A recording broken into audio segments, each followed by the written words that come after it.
los medios. Y a esta hora de la mañana vamos a hablar de un tema que es sumamente interesante: entender cómo es que se elige a un papa, ese representante de la iglesia que realmente elegirlo, de hecho siempre, al menos en lo personal, y nuestro invitado ahora nos lo explicará, tiene que ver también con un aspecto divino. Así que vamos a ver qué tanto hay de eso y legalmente cómo es que se elige a un papa. Hernán Olano, vaticanista, doctor en Derecho Canónico, está conectado con nosotros vía Zoom. Muchísimas gracias por esta conversación. Sara, muy buenos días. Gracias por la invitación. Y explíquenos un poquito cómo es el proceso desde que ocurre la circunstancia en que se tiene que elegir a un nuevo papa. Sí, efectivamente el proceso se denomina el cónclave. Hay una película, de hecho, en estos días en cartelera nominada a los premios Oscar que tiene mucho de realidad y bastante de ficción. Sin embargo, el proceso del cónclave arranca en 1271 cuando se decide por parte del Papa Hildebrando que los papas no deben ser elegidos por los príncipes o por los reyes, sino directamente por el colegio cardenalicio y en estricta confidencialidad. De allí empezó el cum clavis, bajo llave. Se reunían todos los cardenales para votar por quien consideraban debía ser el nuevo jerarca de la iglesia. De ahí se ha venido conservando esa tradición con mucho más protocolo, en el cual se realizan previo al cónclave unas reuniones conocidas como las congregaciones generales, en las cuales los diferentes cardenales de todo el mundo, hay cardenales de 94 países y son 138 cardenales los electores, un total de 252 son electores los menores de 8 años, se reúnen para votar por el nuevo papa.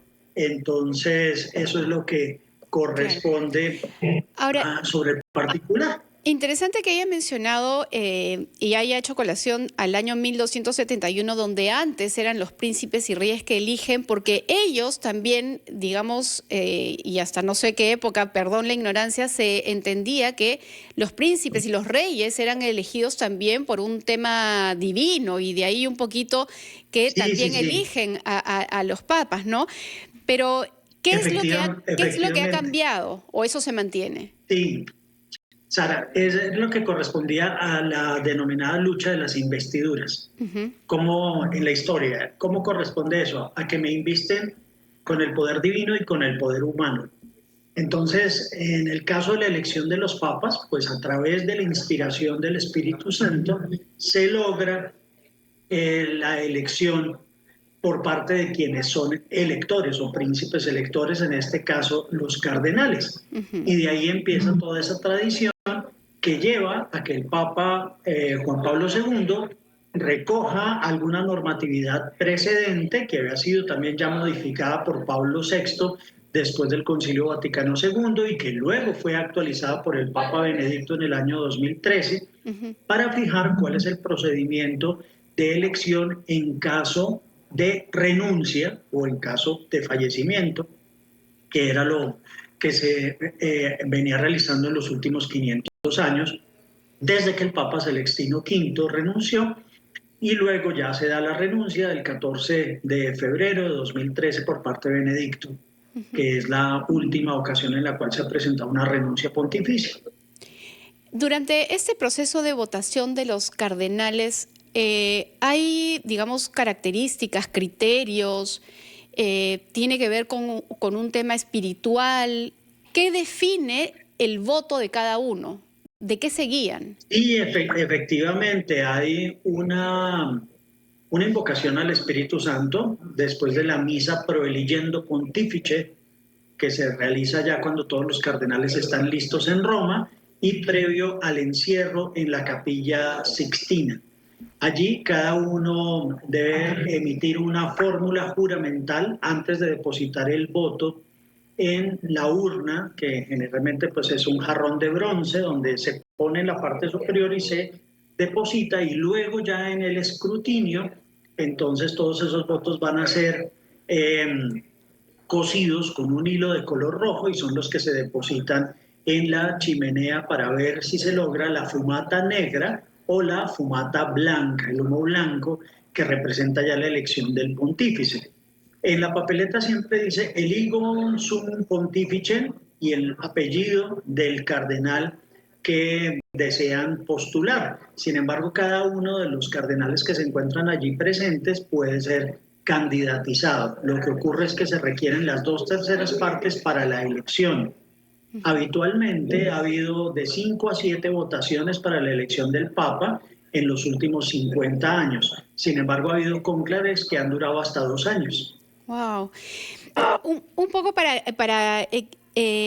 digamos, nuestros oyentes y televidentes un poquito vayan graficando el tema del orden. De hecho, se hace toda una convocatoria que se va a constituir en lo que se define como un cónclave, donde 94 aproximadamente cardenales son los que van a hacer una votación. Pero, no, Sarita, votan 138 cardenales de 94 países. Ah, ok. Todos los menores de 80 años votan. Okay. Aunque hay cardenales que tienen más de 80 años que participan del cónclave, como son, por ejemplo, el decano y el vicedecano del Colegio Cardenalicio, ratificados por el Papa hoy hace 15 días en sus cargos. Entonces ellos dirigen el cónclave junto con el cardenal Camarlengo de la Sede Apostólica. Ahora, ¿quiénes pueden ser candidatos? Candidatos en realidad puede ser todo varón católico bautizado soltero. Esos son los candidatos, 300 millones de personas candidatizadas. Pero lógicamente, porque el Código de Derecho Canónico dispone que si esa persona no es sacerdote, será ordenado sacerdote. Si es sacerdote y no es obispo, será consagrado obispo. Pero los cardenales de por sí son obispos y por eso en ellos realmente es quien se deposita la posibilidad de las candidaturas, en los 138. Ahora, el proceso de elección de votación, un poco me he quedado un poco confusa en la explicación porque nos dice que primero hay, claro, tiene que ver con una inspiración divina de todas maneras, hay una misa y luego se va a pasar a hacer esta votación donde uno escribe no es un papel porque es un cuero, si no me equivoco, que hay que coserlo. Y es ahí donde se decide quién, a mayor cantidad de votos, quién es el siguiente papa. Sí, efectivamente, así es como ocurre. Lo que pasa es que antes de encerrarse en la Capilla Sixtina hay algo que se llaman las congregaciones generales, que en cierta forma es un proceso de negociación para ver quiénes serán los candidatos en la primera votación. Siempre hay votos individuales, muchos votan por sí mismos, pero ya empiezan a notarse las fuerzas. ¿Cuáles son las fuerzas?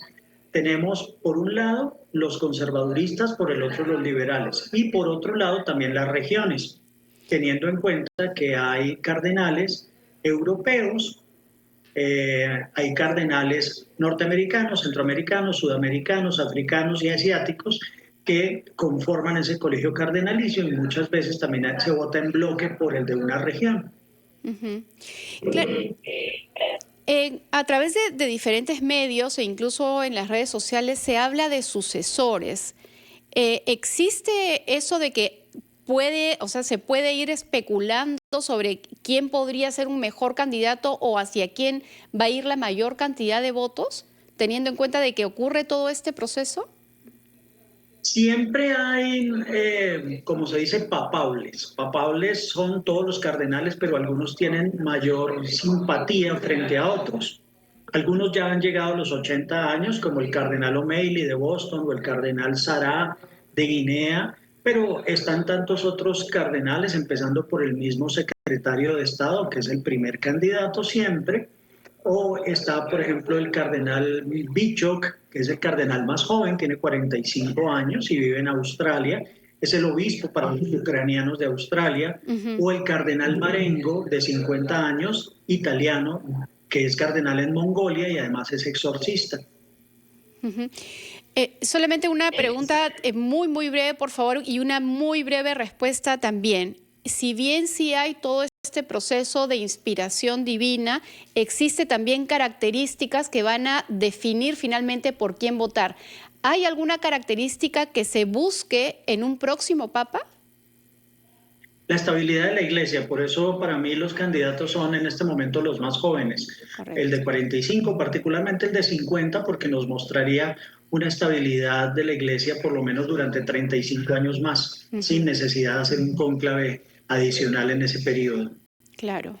Bien, de hecho, un proceso bastante importante, bastante complicada, me imagino también la elección, pero que finalmente seguramente tendrá que darse en algún momento nuevamente y acá estaremos a la expectativa. Muchísimas gracias por habernos dado Muchas gracias. esa información.